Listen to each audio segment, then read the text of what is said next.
எல்லாருக்கும் நமஸ்காரம். Welcome to Lavanya's cooking corner. இன்னைக்கு நம்ம சேனல்ல மகாலய பக்ஷா டே 8ஓட லஞ்ச் கொம்போ என்னன்னு பார்க்க போறோம். பாகற்காய் கறி, பருப்பு உருண்டை குழம்பு, வெத்தலை ரசம் இதுதான் பண்ண போறோம். முதல்ல பருப்பு உருண்டை குழம்பு பண்றதுக்காக பருப்பு நினைச்சுக்கலாம். 3/4 கப் பருப்பு, 1/4 கப் அளவுக்கு கடலைப்பருப்பு, காரத்துக்காக ஒரு 5-6 மிளகாய் வத்தல் எடுத்து நல்லா ஒரு 2-3 மணி நேரம் ஊற வச்சு விடலாம். இப்போ பருப்பு நல்லா ஊறிடுத்து. இதில் இருக்கிற தண்ணி வடிச்சிட்டு நம்ம அரைச்சிக்கலாம். பருப்பு அரைக்கிறதுக்காக மிக்ஸி ஜாரில் நம்ம ஊற வச்ச பருப்பு, மிளகாய் வத்தல் எல்லாத்தையும் ஒன்றாவே போட்டுக்கலாம். நம்ம சாம்பார் பொடியும் சேர்க்க போகிறோம். அதனால இந்த பருப்பு உருண்டைக்கு மட்டும் எந்த அளவுக்கு காரம் வேணுமோ அந்த அளவுக்கு தான் காரம் சேர்த்துட்டுருக்கேன்.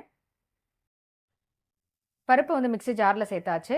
இதில் தேவையான அளவு உப்பு சேர்த்துக்கலாம். இப்போ இதை லைட்டாக ஒரு பல்ஸ் கொடுத்து எடுத்துக்க போகிறோம். இப்போது லைட்டாக பார்த்தீங்கன்னா அரைச்சி எடுத்துட்டாச்சு. இதில் 1/4 டீஸ்பூன் அளவுக்கு மஞ்சள் பொடி, 1/4 டீஸ்பூன் அளவுக்கு பெருங்காய பொடி சேர்த்துக்கலாம். இது கூடவே 1/2 கப் அளவுக்கு துருவின தேங்காய் சேர்த்துட்டு நைஸாக அரைச்சி எடுத்துக்க போகிறோம். கொஞ்சமாக தண்ணி விட்டு நீங்கள் நைஸாக அரைச்சிக்கோங்க. பருப்பு உருண்டையை அரைச்சி எடுத்துட்டாச்சு. ரொம்ப கெட்டியாகவும் இல்லாமல் ரொம்ப தண்ணியாகவும் இல்லாமல் இந்த அளவுக்கு இருக்கணும். உங்களுக்கு உருட்டி வச்சா வேகிற அளவுக்கு இருக்கணும். இப்போ பார்த்தீங்கன்னா இட்லி பானையில் தண்ணி வச்சுருக்கேன். மேலே இட்லி தட்டில் கொஞ்சமாக எண்ணெய் தடவிக்கலாம். இட்லி அந்த இது மேலே பார்த்தீங்கன்னா ஒட்டாமல் இருக்கிறதுக்காக. இப்போ எந்த சைஸில் உங்களுக்கு உருண்டை வேணுமோ அந்தளவுக்கு சின்ன சின்னதாக உருட்டி போட்டுக்கோங்க. இந்த பருப்பு உருண்டை குழம்புல கொஞ்சமாக அந்த கடலைப்பருப்பு சேர்க்கறதுனால உங்களுக்கு அந்த சாஃப்ட்னஸ் பார்த்தீங்கன்னா ரொம்ப சூப்பராக இருக்கும். இந்த பருப்பு உருண்டைக்கு அரைச்சதை கொஞ்சோண்டு பார்த்தீங்கன்னா அந்த மாவு எடுத்து வச்சுருக்கேன். அதுக்கப்புறம் நம்ம குழம்புல கரைச்சி விட்டோம் அப்படின்னா திக்னஸ்க்கு சரியாக இருக்கும். இப்போ இதை மூடி வச்சு ஒரு 8லேருந்து 10 நிமிஷம் நல்லா வேக வச்சுக்கலாம். அதுக்குள்ளே குழம்புக்கு தாளிச்சு கொடுறதுக்காக கடாயில் 2 டேபிள் ஸ்பூன் எண்ணெய் விட்டுருக்கேன். எண்ணெய் சூடாக இருந்தும் ஒரு கட்டி பெருங்காயம், ஒரு காஞ்ச மிளகாய், 1/2 டீஸ்பூன் கடுகு, 1/2 டீஸ்பூன் அளவுக்கு வெந்தயம் சேர்த்துக்கலாம். இது கூடவே ஒரு பெரிய லெமன் சைஸ்க்கு புளி நினச்சி வச்சுருக்கேன். அதில் 2 டம்ளர் அளவுக்கு தாராளமாக தண்ணி விட்டு கரைச்சி விட்டுக்கலாம். 2லேருந்து 2 டம்ளர் அளவுக்கு தாராளமாக தண்ணி விட்டுக்கோங்க. ஏன்னா குழம்பு நல்லா கொதிச்சு வரணும் உங்களுக்கு. இதில் 1/2 டீஸ்பூன் அளவுக்கு மஞ்சள் பொடி, காரத்துக்காக ஒரு டேபிள் ஸ்பூன் அளவுக்கு சாம்பார் பொடி சேர்த்துக்கலாம். தேவையான அளவு உப்பு சேர்த்துட்டு இதை நல்லா கொதிக்க வச்சுக்கலாம். இந்த புளியோட லைட்டாக அந்த பச்சை வாசனை போகிற அளவுக்கு நல்லா கொதிக்க வைக்கலாம். நம்ம ஆல்ரெடி இந்த பருப்பு உருண்டையில் உப்பு சேர்த்துருக்கிறதுனால பார்த்து சேர்த்துக்கோங்க. இப்போ இந்த குழம்பு நல்லா கொதிக்கட்டும். இந்த பக்கம் பார்த்தீங்கன்னா இந்த பருப்பு உருண்டையை நல்லா வெந்து வந்துடுத்து. ஒரு 3/4 பதத்துக்கு வேக வச்சா போகிறோம். ரொம்ப வேக வச்சிட்டோம் அப்படின்னா அந்த உப்பு காரங்கள்லாம் இந்த குழம்போடது எரிக்காது. அதனால 3/4 பதத்துக்கு வேக வச்சா போகிறோம். இப்போ இந்த சூடாக இருக்கிற அந்த பருப்பு உருண்டையை அப்படியே இந்த குழம்புல போட்டு விடலாம். இந்த பக்கம் இந்த குழம்பு பார்த்தீங்கன்னா நல்லா கொதிச்சுடுத்து. ஸோ இது கொதிக்கும் போதே நம்ம இந்த உருண்டையை சேர்க்கும்போது அந்த சாஃப்டாக இருக்கும் உங்களுக்கு. இல்லைனா தனியாக பருப்பு உருண்டை தெரியும், தனியாக குழம்பு இருக்கும். ஒன்றோடு ஒன்று சேராத மாதிரி இருக்கும். அதுக்காக தான் நம்ம இப்படி சேர்க்கறது. பருப்பு உருண்டை எல்லாத்தையும் சேர்த்தாச்சு. குழம்பு நல்லா கொதிச்சுட்டு இருக்கு. ஒரு 5 நிமிஷம் நல்லா கொதிச்சதுக்கப்புறம் நம்ம மிச்சம் எடுத்து வச்சுருக்கிற அந்த பருப்பு உருண்டையில் 1 டம்ளர் அளவுக்கு தண்ணி விட்டு அதை அப்படியே நம்ம கலந்துட்டு இதில் விட்டுக்கலாம். ஸோ இதுதான் பார்த்தீங்கன்னா அந்த குழம்போட திக்னஸ்ஸு. ஸோ இது இப்படி விடும்போது உங்களுக்கு குழம்பும் நல்லா திக்காகவும் இருக்கும். அதே சமயத்தில் சாப்பிட்றதுக்கு ரொம்ப சூப்பராக இருக்கும். நம்ம அந்த பச்சையான பருப்பு சேர்த்துருக்கிறதுனால நல்லா கொதிக்கட்டும். அந்த டேஸ்ட் என்ஹான்ஸ் பண்ணி கொடுக்கறதுக்காக இதில் ஒரு டேபிள் ஸ்பூன் அளவுக்கு வெல்லம் சேர்த்துட்டுருக்கேன். உங்களுக்கு வேணும்னா சேர்த்துக்கோங்க, வேணாம்னா ஸ்கிப் பண்ணிடலாம். இப்போது வெல்லம்லாம் சேர்த்துட்டு குழம்பு பார்த்தீங்கன்னா நல்லா ஒரு 5லேருந்து 10 நிமிஷம் நல்லா கொதிச்சுடுது. பருப்பு உருண்டையும் அந்த மீதி இருக்கிறதும் பார்த்தீங்கன்னா அந்த குழம்போட நல்லா வெந்து வந்துடுது. இந்த அளவுக்கு திக்காக இருந்தது அப்படின்னா சாம்பார் சாப்பிட்றதுக்கு உங்களுக்கு ரொம்ப சூப்பராக இருக்கும். இந்த டைமில் கேஸ் ஆஃப் பண்ணிவிட்டு இதுக்கு கொஞ்சமாக கொத்தமல்லி தூவிக்கலாம். அடுத்து வெத்தலை ரசம் பண்ணுறதுக்காக மிக்ஸி ஜாரில் 2 மிளகாய் வத்தல், 1 டேபிள் ஸ்பூன் துவரம்பருப்பு, 1 டேபிள் ஸ்பூன் தனியா, 1 ஸ்பூன் மிளகு, 1/2 ஸ்பூன் அளவுக்கு ஜீரகம், ஒரு சின்ன லெமன் சைஸ்க்கு பார்த்தீங்கன்னா புளி, கருவேப்பிலை, தக்காளி இது எல்லாத்தையும் வச்சு நைஸாக அரைச்சி எடுத்துக்கலாம். புளி நீங்கள் சேர்த்து அரைக்கும் போது ரசம் பார்த்தீங்கன்னா ஒத்தாப்பில் இருக்கும். இப்போ இந்த விழுதெல்லாம் அரைச்சாச்சு. இதை ஒரு பாத்திரத்துக்கு நம்ம மாற்றிக்கலாம். இதில் ஒரு 1/2 டம்ளர் அளவுக்கு தண்ணி விட்டு இதில் கலந்து விட்டுக்க போகிறோம். ஏன்னா புளியெல்லாம் கொதிக்கணுங்கிறதுக்காக இதில் 1/2 டீஸ்பூன் மஞ்சள் பொடி, தேவையான அளவு உப்பு சேர்த்துட்டு நல்லா ஒரு தடவை கட்டி இல்லாமல் கரைச்சி வச்சுட்டு அதுக்கப்புறமா நீங்கள் அடுப்பில் வச்சு கொதிக்க வச்சுக்கணும். இப்போது ரசத்தை பார்த்தீங்கன்னா அடுப்பில் வச்சாச்சு. இது பொங்கி பொங்கி வழியும் துவரம்பருப்பு நம்ம அரைச்சதுனால, அதனால் பார்த்துக்கோங்க. அடுத்து பாகற்காய் கறி பண்ணுறதுக்காக கடாயில் 1 ஸ்பூன் எண்ணெய் விட்டுட்டு நம்ம நறுக்கி வச்சுருக்கிற இந்த பாகற்காவை லைட்டாக வதக்கிக்க போகிறோம். பாகற்காவை வதக்கிட்டு பண்ணும்போது கறி பார்த்தீங்கன்னா அந்த கசப்பு தன்மை கொஞ்சம் கம்மியாயிடும். அதே சமயத்தில் வேகிறதும் சீக்கிரமாக வெந்து வந்துடும் உங்களுக்கு. அதுக்காக தான். இப்போது ஒரு 5 நிமிஷத்துக்கு கேஸ் மீடியமாக வச்சு நல்லா வதக்கிக்கலாம். தண்ணி எதுவும் இப்போ விட வேண்டாம். நல்லா வதங்கினதுக்கப்புறம் விட்டால் போதும். இப்போ இதில் 1/2 டீஸ்பூன் மஞ்சள் பொடி சேர்த்துட்டு இந்த எண்ணெயிலே நல்லா வதக்கிக்க போகிறோம். இப்போ பார்த்தீங்கன்னா ஒரு 5 நிமிஷம் ஆகிடுத்து. பாகற்காய் நல்லா வதங்கி வந்துடுத்து. ஸோ இந்த டைமில் நம்ம வந்து தண்ணி விட்டு நல்லா வேக வச்சுக்க போகிறோம். பாவக்காவ புளி விட்டு வேக வச்சா தான் உங்களுக்கு வந்து அந்த கசப்பு தன்மை எடுக்கும். அதனால கொஞ்சமாக வந்து பார்த்தீங்கன்னா புளிஜலம் விட்டுருக்கேன். இது கூடவே வேகறதுக்கு தேவையான அளவு தண்ணியும் விட்டுட்டு, பாகற்காய்க்கு தேவையான அளவு உப்பும் சேர்த்து நல்லா நம்ம வந்து வேக வச்சுக்கலாம். பாவக்காய் நல்லா குழைய வேகணும். அந்த அளவுக்கு வெந்தா தான் உங்களுக்கு வந்து கறி நல்லா இருக்கும். இல்லைனா நறுக்கு நறுக்குன்னு இருக்கிற மாதிரி இருக்கும். பாவக்காய் வந்து நல்லா வேகட்டும். அதுக்குள்ள ஒரு 8லேருந்து 10 வெத்தலை வந்து பார்த்தீங்கன்னா, காம்பு ஆஞ்சு எடுத்து வச்சிருக்கேன். அத வந்து மிக்ஸி ஜார்ல சேர்த்துட்டு கொஞ்சமா தண்ணி விட்டு நைஸா வந்து அரைச்சு, வடிகட்டிட்டு எடுத்துக்கலாம். அப்படியே டைரக்ட்டா நீங்க வந்து அரைச்சுட்டு போட வேண்டாம். வடிகட்டினா மட்டும் தான் ரசம் உங்களுக்கு நல்லாருக்கும். இல்லைனா திப்பி திப்பியா இருக்கிற மாதிரி இருக்கும். இப்போ இந்த பக்கம் வந்து பார்த்தீங்கன்னா, பாகற்காவும் நல்லா வந்து வெந்து வந்துடுது. ஸோ இந்த அளவுக்கு குழைய வெந்துருத்துனா போதும். இத வந்து வடிச்சுட்டு எடுத்துக்கலாம். அடுத்து ரசமும் வந்து இந்த பருப்புலாம் வந்து பார்த்தீங்கன்னா, நல்லா கொதிச்சு வந்துடுது. நம்ம அரைச்சு வச்ச அந்த பேஸ்ட் எல்லாம் வந்து பார்த்தீங்கன்னா, நல்லா கொதிச்சுடுது. இந்த டைம்ல இதில வந்து 1/2 டீஸ்பூன் அளவுக்கு பெருங்காய பொடி சேர்த்துட்டு, அரைச்சு வச்ச இந்த வெத்தல ஜூஸையும் நம்ம இதில வந்து விட்டுக்கலாம். வெத்தல அந்த ஜூஸ் சேர்த்ததுக்கப்புறம் லைட்டா ஒரு கொதி வந்தா போரும். நல்லா கொதிக்கட்டும். இப்போ ஒரு 2 நிமிஷம் நல்லா கொதிக்க ஆரம்பிச்சுடுது. இந்த டைம்ல நம்ம இதுக்கு வந்து பருப்பு ஜலம் எதுவும் வேணுங்கிறது கிடையாது. பருப்பு அரைச்சுட்டு சேர்க்கறதுனால வெறும் தண்ணி சேர்த்தாலே போரும். வெத்தலையோட அந்த பச்சை தன்மை போற அளவுக்கு கொதிச்சதுக்கப்புறம் இதுக்கு தேவையான அளவு தண்ணி வந்து விட்டுக்கலாம். நான் வந்து ஒரு 2 டம்ளர் அளவுக்கு தண்ணி விட்டுருக்கேன். இது கூடவே இதோட டேஸ்ட் வந்து கொஞ்சம் என்ஹான்ஸ் பண்ணி குடுக்கறதுக்காக இதில 1/2 டீஸ்பூன் அளவுக்கு வெல்லம் சேர்த்துக்கலாம். வெல்லம் சேர்க்கும்போது வெத்தல ரசம் ரொம்பவே சூப்பரா இருக்கும். அடுத்து ரசத்துக்கு முதல்ல தாளிச்சு கொட்டுறதுக்காக கொஞ்சமா எண்ணெய் விட்டுருக்கேன். எண்ணெய் சூடானதும் 1/4 டீஸ்பூன் அளவுக்கு கடுகு சேர்த்துக்கலாம். கடுகு பொரிஞ்சதும் இதில கருவேப்பிலை சேர்த்துட்டு ரசத்தில விட்டுக்கலாம். அடுத்து பாவக்காய் கறிக்கு 2 டேபிள் ஸ்பூன் எண்ணெய் விட்டு அதில கடுகு, கடலைப்பருப்பு, உளுத்தம் பருப்பு போட்டுக்கலாம். இது கூடவே கொஞ்சமா கருவேப்பிலை சேர்த்துக்க போறோம். இதில 1/2 டீஸ்பூன் மஞ்சள் பொடி, 1/2 டீஸ்பூன் அளவுக்கு பெருங்காய பொடி, 1 ஸ்பூன் அளவுக்கு காரப்பொடி சேர்த்துக்கலாம் அந்த எண்ணெயிலேயே. கேஸ வந்து ஃபுல்லா சிம் பண்ணிட்டு, நம்ம வேக வச்சு எடுத்து வச்சிருக்கிற அந்த பாகற்காவ வடிச்சுட்டு எடுத்து வச்சிருக்கோம் இல்லையா? அத சேர்த்துட்டு, நன்னா நீங்க வந்து கலறி விட்டுக்கணும். இந்த எண்ணெயிலேயே நன்னா வந்து பார்த்தீங்கன்னா, அது வதங்கி வரணும். அந்த அளவுக்கு வதங்கி வந்தா தான் உங்களுக்கு வந்து ரொம்ப நன்னா இருக்கும். எண்ணெய் உங்களுக்கு எந்த அளவுக்கு தேவையோ அந்த அளவுக்கு வந்து சேர்த்துக்கோங்க. நான் வந்து ஒரு 2 டேபிள் ஸ்பூன் அளவுக்கு சேர்த்துருக்கேன். இது வந்து போதுமான அளவா இருக்கும். இப்போ இது வந்து கேஸ சிம்லயே இருக்கட்டும். இந்த பாவக்காய் கறி வந்து டேஸ்ட்டா இருக்கணுங்கிறதுக்காக கொஞ்சமா வந்து வெல்லம் சேர்த்துன்னு இருக்கேன். என்னடா இது எல்லாத்துலயும் வெல்லம் சேர்க்கிறா அப்படின்னு நினைக்க வேண்டாம். ஒரு சில பதார்த்தங்கள்ல வெல்லம் சேர்த்தா தான் நல்லாருக்கும். உங்களுக்கு வேணும்னா சேர்த்துக்கோங்க, வேண்டாம்னா தாராளமா ஸ்கிப் பண்ணிடலாம். இப்போ பாகற்காய் கறி நல்லா வதங்கி வந்துடுது. இந்த டைம்ல கேஸ் ஆஃப் பண்ணிடலாம். ரொம்ப ஒரு சிம்பிளான, ஈஸியான ஒரு மெத்தட்ல தான் நம்ம வந்து இன்னைக்கு சமையல் பண்ணியிருக்கோம். இந்த பருப்பு உருண்டை குழம்பு ரொம்ப சூப்பரா இருக்கும். அதே மாதிரி இந்த பாகற்காய் கறி, வெத்தல ரசம் எல்லாமே வந்து பார்த்தீங்கன்னா, ஒரு அட்டகாசமான ஒரு ரெசிபி. டிஃப்ரெண்ட்டா சமைக்கணும் அப்படின்னா தாராளமா இதெல்லாம் நீங்க வந்து ட்ரை பண்ணி பார்க்கலாம். ரொம்பவே சிம்பிளான, ஈஸியான மகாலயபக்ஷ டே 8ஓட லஞ்ச் காம்போ வந்து சூப்பரா ரெடி ஆயிடுது. கண்டிப்பா எல்லாரும் இந்த லஞ்ச் காம்போ வந்து ட்ரை பண்ணி பாருங்க. எல்லாருக்கும் நமஸ்காரம். இன்னைக்கு நம்ம நவராத்திரி முதல் நாளோட நைவேத்தியங்கள் தான் வந்து பார்க்க போறோம். முதல் நாள் நைவேத்தியம் பாயசம் வந்து பார்த்தீங்கன்னா, கடலை மாவு பாயசம் பண்ண போறோம். இந்த கடலை மாவு பாயசம் பண்ணுறதுக்கு கடாயில் 2 டீஸ்பூன் அளவுக்கு நெய் விட்டுக்கலாம். இந்த நெய் வந்து நல்லா சூடாகட்டும். இந்த கடலை மாவு பாயசம் நெய்யில் பண்ணால் தான் நல்லா இருக்கும். இது வந்து கிட்டத்தட்ட நம்ம மைசூர் பாக் சாப்பிட்ற மாதிரி தான் இருக்கும். அவ்வளோ சூப்பராக இருக்கும். அதுக்கு ஒரு 5-6 முந்திரி பருப்பை கட் பண்ணி எடுத்து வச்சுட்டுருக்கோம். இந்த கரண்டியால் ஒரு கரண்டி அளவுக்கு கடலை மாவு எடுத்து வச்சுருக்கோம். இந்த ஒரு கரண்டி கடலை மாவுக்கு 2 கரண்டி அளவுக்கு சர்க்கரை. இப்போ நீங்கள் 1/2 கப்பு கடலை மாவு எடுத்துட்டீங்க அப்படின்னா 1 கப் அளவுக்கு சர்க்கரை சேர்த்துக்கலாம். இது கூடவே 1 டம்ளர் அளவுக்கு காய்ச்சி ஆற வச்ச பால் வந்து எடுத்து வச்சுட்டுருக்கேன். இதுதான் வந்து இதுக்கு தேவையான இன்க்ரீடியன்ஸ். கடைசியாக இதில் கொஞ்சமாக ஏலக்காய் பொடி சேர்த்துக்க போகிறோம். இப்போ நெய் வந்து நல்லா சூடானதுக்கப்புறம் இதில் நம்ம கட் பண்ணி எடுத்து வச்சுட்டுருக்கிற முந்திரி பருப்பு, 1 கரண்டி அளவுக்கு கடலை மாவு எல்லாத்தையும் போட்டு நல்லா வறுத்துக்க போகிறோம். கடலை மாவு வந்து நல்லா நெய்யில் வந்து பொரிஞ்சு வரணும். அதுக்காக நீங்கள் வந்து கருக விட்டுடக்கூடாது. கருகிடுத்து அப்படின்னா உங்களுக்கு வந்து இந்த பாயசம் வந்து ஒரு மாதிரி டேஸ்ட் வந்து மாறிடும். ஸோ நல்லா இந்த கடலை மாவில் இருக்கிற அந்த பச்சை வாசனை போகிற அளவுக்கு நெய்யில் வந்து நல்லா வறுத்துக்கணும். கேஸ் வந்து ஃபுல்லாக சிம்மில் வச்சு நீங்கள் வந்து வறுத்துக்கோங்க. முந்திரி பருப்பு கடலை மாவு ஒன்றா போட்டுட்டோம் அப்படின்னா அது வந்து கரெக்டான அந்த பதத்துக்கு வந்து உங்களுக்கு வறுபட்டுடும். இல்லைனா முந்திரி பருப்பை வறுத்து எடுத்துகிட்டு கூட நீங்கள் வந்து கடலை மாவு சேர்த்துக்கலாம். நெய் வந்து கொஞ்சம் தாராளமாக விட்டுண்டா தான் கடலை மாவு வந்து நல்லா பொரிஞ்சு வரும். கொஞ்சமாக விட்டுட்டோம் அப்படின்னா ஒரு மாதிரி கட்டி கட்டி ஆகிடும். ஏன்னா நம்ம வந்து தண்ணி விட்டு கரைச்சிக்க போகிறோம். தண்ணி கூடவே அந்த பாலும் விடுறதுனால உங்களுக்கு வந்து கட்டி கட்டி ஆகிடும். இப்போது ஒரு 5 நிமிஷம் ஆகிடுத்து. நல்லா பொரிஞ்சு வந்துடுது. அந்த வாசனை வந்து வர ஆரம்பிச்சுடுது. இப்போ இது வந்து ஒரு பாத்திரத்துக்கு மாற்றிட்டு இதில் ஒரு 1/4 டம்ளர் அளவுக்கு தண்ணி விட்டு நல்லா கரைச்சி அதையும் வந்து இதில் வச்சு விட்டுண்டாச்சு. கட்டி இல்லாமல் கரைச்சின்றதுக்கப்புறம் தான் நீங்கள் வந்து அடுப்பில் வச்சு கலரணும். கட்டி கட்டியாக இருந்தது அப்படின்னா வேக வேக வந்து பார்த்திங்கன்னா அந்த கட்டி வந்து கரையவே கரையாது, அப்படியே ஆகிடும். இது கூடவே 1 டம்ளர் அளவுக்கு பால் சேர்த்துக்கலாம். இந்த 1/4 டம்ளர் தண்ணி எதுக்காக நம்ம விட்டுருக்கோம் அப்படின்னா அந்த கடாயில் இருக்கிற அந்த கடலை மாவுலாம் ஒன்றா சேர்ந்து வரணும் அப்படிங்கிறதுக்காக தான். இப்போ கட்டி இல்லாமல் நல்லா கரைச்சிண்டாச்சு. இந்த சின்ன சின்னதாக தெரிகிறதுலாம் உங்களுக்கு வந்து முந்திரி பருப்பு தான், அது வந்து கடலை மாவோட கட்டி இல்லை. இப்போ இது வந்து நல்லா கொதிக்கணும், கடலை மாவு வந்து நல்லா வேகணும். கேஸ் வந்து சிம்மில் வச்சு நீங்கள் வந்து கலரிக்கோங்க. இப்போ வந்து பார்த்திங்கன்னா திக்காக ஆரம்பிச்சுடுது. இந்த பால் விட்டு பண்ணும்போது அந்த கடலை மாவு பாயசத்தோட டேஸ்ட் வந்து ரொம்ப சூப்பராக இருக்கும். யாராலையும் கண்டுபிடிக்கவே முடியாது இது கடலை மாவு பாயசம்னே, அவ்வளோ சூப்பராக இருக்கும், டிஃப்ரெண்ட்டாகவும் இருக்கும். இப்போ ஒரு 5 நிமிஷம் நல்லா கொதிக்க ஆரம்பித்ததுக்கப்புறம் இதில் கடலை மாவு நல்லா வெந்ததுக்கப்புறம் இதில் 2 கரண்டி அளவுக்கு சர்க்கரை சேர்த்துக்கலாம்.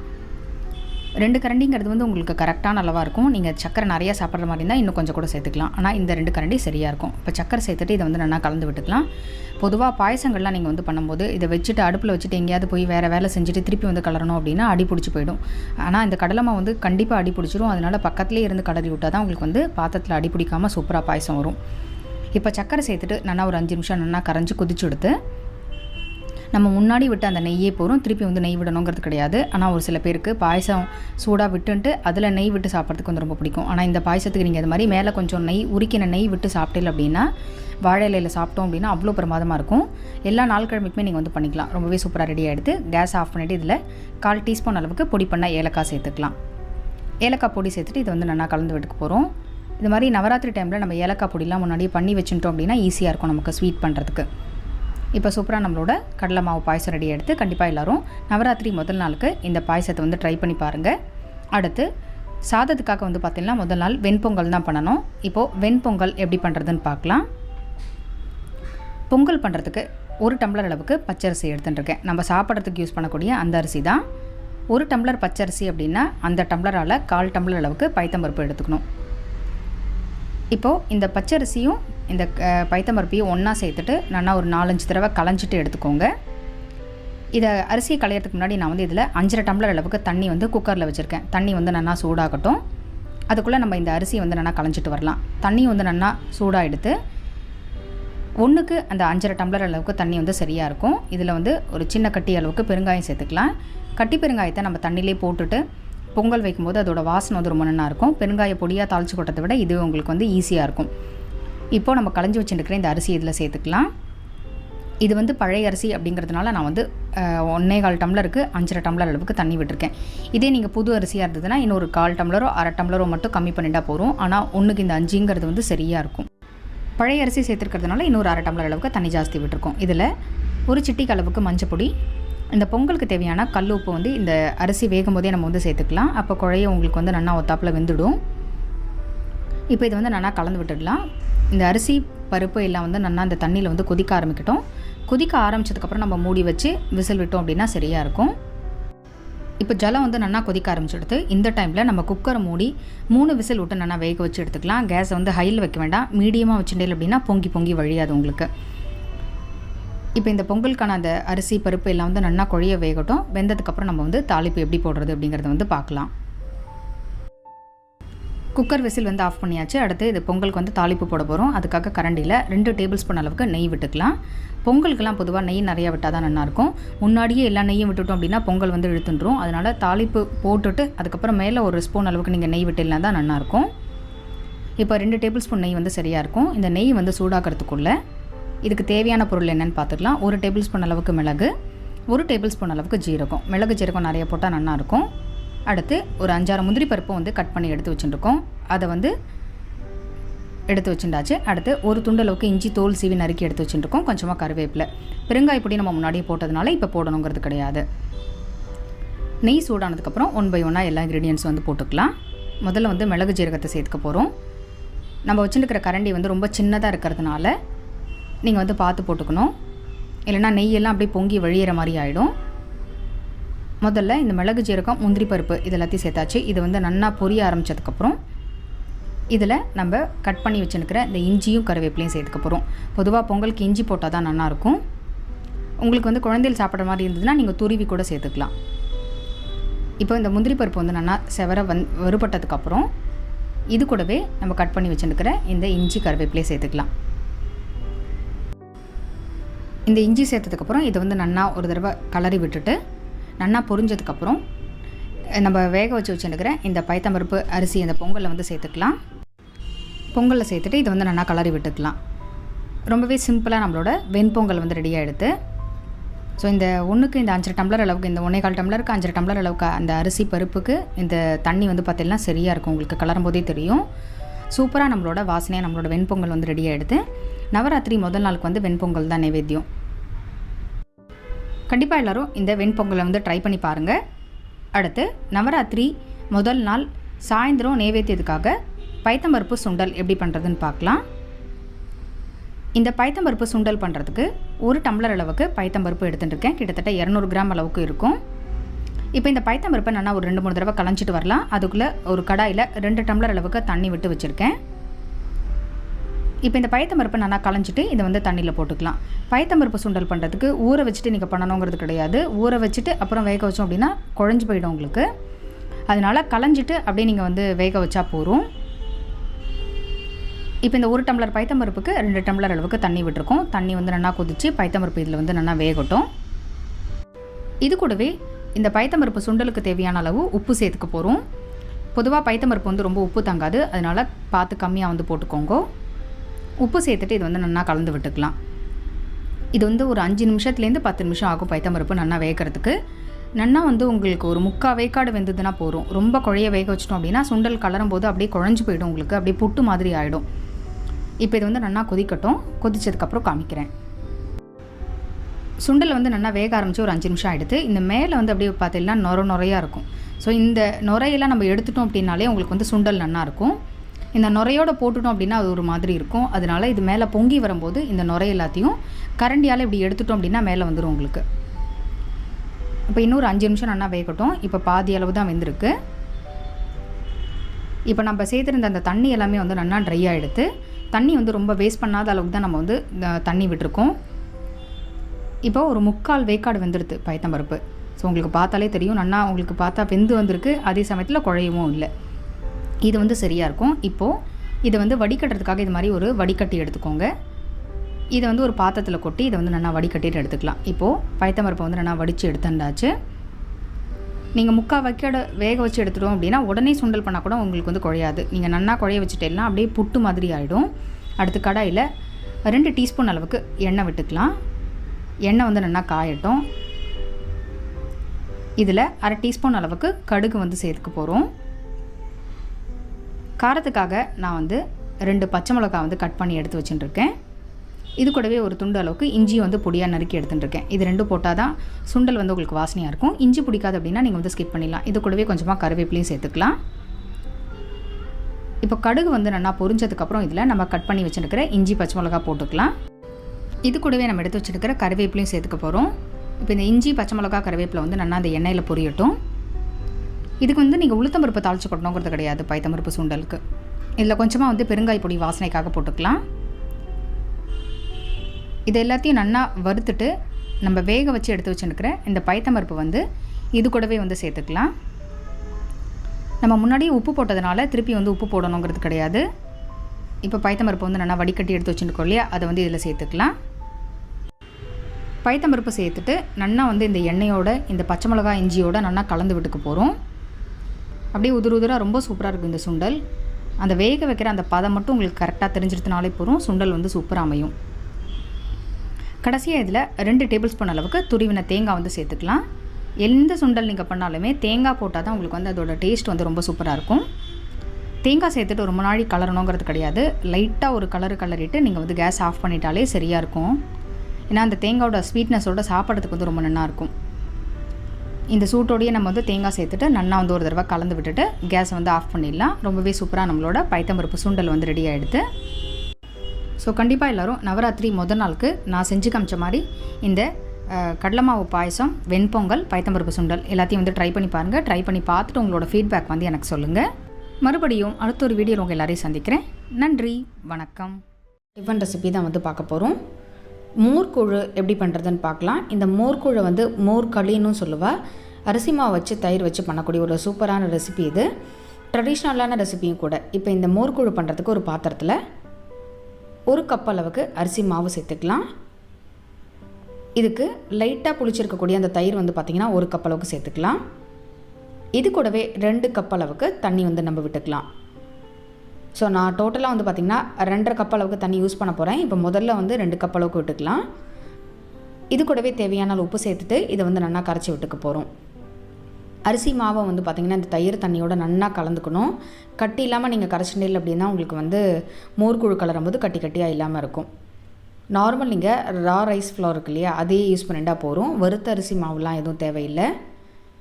இப்போ மாவை வந்து நல்லா கட்டி இல்லாமல் கரைச்சிண்டாச்சு. அடுத்து கடாயில் 1 டேபிள் ஸ்பூன் அளவுக்கு நல்லெண்ணெய் வந்து விட்டுக்கலாம். இந்த மோர்கூழ் வந்து பார்த்திங்கன்னா நல்லெண்ணெயில் பண்ணால் தான் நல்லாயிருக்கும். எண்ணெய் காஞ்சதும் இதில் ஒரு 5 மோர் மிளகாய் வந்து சேர்த்துக்கலாம். உங்ககிட்ட மோர் மிளகாய் இல்லை அப்படின்னா நீங்கள் வந்து நார்மல் மிளகாத்தில் சேர்த்துக்கலாம். ஆனால் மோர் மிளகாய் சேர்த்து பண்ணும்போது தான் இதோட டேஸ்ட் வந்து பார்த்திங்கன்னா ரொம்ப சூப்பராக இருக்கும். இப்போ மோர் மிளகாய் வந்து ஓரளவுக்கு நல்லா ப்ரௌன் ஆகணும். அதுக்கப்புறம் தான் நம்ம வந்து கடுகு சேர்த்துக்கணும். மோர் மிளகாய் நல்லா வறுபட்டால் தான் அதோடய ஃப்ளேவர் வந்து நல்லா கிடைக்கும். இதில் 1/2 டீஸ்பூன் அளவுக்கு கடுகு சேர்த்துக்கலாம். கடுகு பொரிஞ்சது 1 டீஸ்பூன் அளவுக்கு உளுத்தம்பருப்பு சேர்த்துட்டு இது வந்து நல்லா அந்த எண்ணெயிலே வறுத்துக்கலாம். நம்ம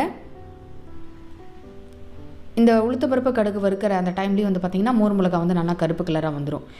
இது கூடவே கொஞ்சமாக கருவேப்பிலை, 1/2 டீஸ்பூன் அளவுக்கு பெருங்காய பொடி சேர்த்துக்கலாம். பெருங்காய பொடி நிறைய போட்டால் தான் இந்த மோர்கூழ் ரெசிபி வந்து ரொம்ப சூப்பராக இருக்கும். இப்போ நம்ம கரைச்சி வச்சுட்டுருக்கிற இந்த அரிசி மாவை வந்து இந்த எண்ணெயிலே நம்ம வந்து சேர்த்துக்கலாம். இப்போ இதில் இன்னொரு 1/2 டம்ளர் அளவுக்கு தண்ணி விட்டு அலம்பி விட்டுருக்கேன். ஸோ டோட்டலாக வந்து 2 டம்ளர் அளவுக்கு தண்ணி, 1 டம்ளர் அரிசி மாவு, 1 டம்ளர் தயிர், இதுதான் வந்து பார்த்திங்கன்னா இதுக்கு கரெக்டான அளவு. இப்போ கட்டி இல்லாமல் நல்லா வந்து கலந்து விட்டுக்கோங்க. ஃப்ளேம் வந்து மீடியமாகவே இருக்கட்டும். ரொம்ப ஹையில் வச்சிட்டோம் அப்படின்னா தண்ணி வந்து டக்குன்னு வந்து உங்களுக்கு ட்ரை ஆகிடும். கலரும் போது இந்த அரிசி மாவு வந்து நல்லா வேகாது. ஒரு சில பேருக்கு அரிசி மாவு வேகாமல் சாப்பிட்டுட்டோம் அப்படின்னா உடம்புக்கு ஒத்துக்காது. இப்போ கொஞ்சம் கொஞ்சமாக இது வந்து கெட்டியாக ஆரம்பிச்செடுத்து கேஸை வந்து நல்லா ஃபுல்லாக சிம் பண்ணிவிட்டு தான் நான் வந்து கலர்றேன். இப்போ இது வந்து என்னென்னா மூடி வச்சு ஒரு 5 நிமிஷம் வந்து பார்த்திங்கன்னா குக் பண்ணிக்க போகிறோம். ஸோ இது எந்த அளவுக்கு வெந்து அந்த கலர் சேஞ்ச் ஆகிறதோ அந்தளவுக்கு வந்து இந்த மோர்கூழ் வந்து நல்லாயிருக்கும். இப்போ ஒரு 5 நிமிஷம் கழித்து பார்க்கலாம். 5 நிமிஷம் எடுத்து மோர்கூழ் வந்து பார்த்திங்கன்னா நல்லா கெட்டியாக ஆரம்பிச்சுடுது. இப்போ இது வந்து நல்லா கலரி விட்டுக்கலாம். கேஸை நம்ம சிம்மில் வைக்கிறதுனால அடியும் பிடிக்காது. அதே சமயத்தில் மோர்கூழ் வந்து நல்லா வேர்த்து விட்டுன்னு நம்ம மூடி போட்டு மூடுறதுனால நல்லா உங்களுக்கு அரிசி மாவும் வெந்துன்றும். இப்போ இன்னொரு 5 நிமிஷம் கூட வேக வைக்கணும். இதுக்கு மேலே 1 டேபிள் ஸ்பூன் அளவுக்கு நல்லெண்ணெய் விட்டுக்கலாம். எண்ணெய் சேர்த்துட்டு இது வந்து மூடி வச்சுக்கலாம். இன்னொரு 5லேருந்து 7 நிமிஷம் நல்லா வேகட்டும். ஸோ ரொம்ப ட்ரெடிஷ்னலான ஒரு ரெசிபி. இந்த மோர்கூழை நீங்கள் அப்படியே சூடாக சாப்பிட்டாலும் நல்லாயிருக்கும்.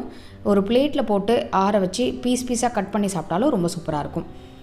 ஸோ குழந்தைகளுக்குலாம் டப்பாவுக்கு கொடுத்து அனுப்புறீங்க அப்படின்னா நீங்கள் இந்த மாதிரி பீஸ் போட்டு நீங்கள் டப்பாவில் கொடுத்தீங்கன்னா குழந்தைகள் சாப்பிட்றதுக்கு நல்லாயிருக்கும். அப்படியே ஹல்வா நம்ம எப்படி கட் பண்ணி சாப்பிட்றோம் அதே மாதிரி இருக்கும். அவ்வளோ டேஸ்டியாக ரொம்ப சூப்பராக இருக்கும். அந்த மோர் மிளகாவோட சாப்பிடும்போது அவ்வளோ அட்டகாசமாக இருக்கும். இப்போ இன்னொரு தடவை நல்லா கலரி விட்டுட்டு திருப்பியும் ஒரு 5 நிமிஷம் வந்து நல்லா இதை வந்து வேக வச்சுக்கலாம் மூடி போட்டு. ஸோ எந்த அளவுக்கு நீங்கள் வந்து நல்லா குக் பண்ணுறீங்களோ அந்தளவுக்கு இந்த மோர்கூழ் வந்து ரொம்ப சூப்பராக இருக்கும். இப்போ ஒரு 5 நிமிஷம் எடுத்து சைடெல்லாம் வந்து பார்த்திங்கன்னா நல்லா ப்ரௌன் ஆக ஆரம்பிச்சிடுது. மோர்கூழ் நல்லா கெட்டியாக எடுத்து ஸோ கலரும் சேஞ்ச் ஆகிடுது. உங்களுக்கு பார்த்தாலே தெரியும். இது வந்து நீங்கள் கரண்டியால் நீங்கள் சுரண்டி எடுத்தில்லை அப்படின்னா அந்த மோர்கூழ் அந்த அடி இந்த காந்தல் இருக்கு இல்லையா அதுவுமே ரொம்ப சூப்பராக இருக்கும். கடைசியாக அதில் இன்னொரு ஸ்பூன் அளவுக்கு நல்லெண்ணெய் விட்டுக்கலாம். ஸோ நல்லெண்ணெய் இது மாதிரி கொஞ்சம் விட்டுனா தான் நல்லாயிருக்கும். உங்களுக்கு வேண்டாம் அப்படின்னா நீங்கள் வந்து ஸ்கிப் பண்ணிக்கோங்க. இப்போ இதை வந்து இன்னொரு தடவை நல்லா கலரி விட்டுட்டு ஒரு 2 நிமிஷம் அப்படியே நம்ம வந்து அடுப்பில் வச்சுட்டு கேஸ் ஆஃப் பண்ணோம் அப்படின்னா சரியாக இருக்கும். அடுத்து ஒரு பிளேட்டில் வந்து பார்த்திங்கன்னா கொஞ்சமாக நான் வந்து எண்ணெய் தடவி வச்சுட்டுருக்கேன். மோர்கூழ் வந்து நம்ம பீஸாக கட் பண்ணணும் அப்படின்னா இந்த மாதிரி நீங்கள் பிளேட்டில் போட்டிங்க அப்படின்னா நல்லாயிருக்கும் உங்களுக்கு. எண்ணெய் தடவியாச்சு. இதில் நம்ம ரெடி பண்ணி வச்சுட்டுருக்கிற அந்த மோர்கூழ் வந்து இதில் போட்டுக்கலாம். ஸோ மோர்கூழ் அப்படியே அல்வா மாதிரி டக்குன்னு உங்களுக்கு வந்து ஒட்டாமல் வேணும். அப்போ தான் வந்து கரெக்டான பதம்னு அர்த்தம். இப்போ சூடோடு போடும்போதே உங்களுக்கு வந்து பார்த்திங்கன்னா டக்குன்னு வந்துடுது. உங்களுக்கு பார்த்தாலே தெரியும். இப்போ இதை கரண்டியால் நல்லா ஸ்ப்ரெட் பண்ணி விட்டுக்கலாம். உங்களுக்கு எந்த ஷேப்பில் எந்த சைஸில் வேணுமோ அது மாதிரி நீங்கள் வந்து கொஞ்சம் ஆறினதுக்கப்புறம் பீஸ் போட்டால் தான் நல்லாயிருக்கும்.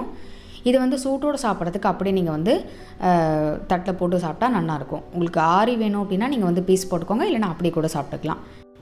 ரொம்பவே சூப்பரான டேஸ்டியான மகாலயபக்ஷ டிஃபன் ரெசிபி மோர்கூழ் எப்படி பண்ணுறதுன்னு பார்த்தோம்.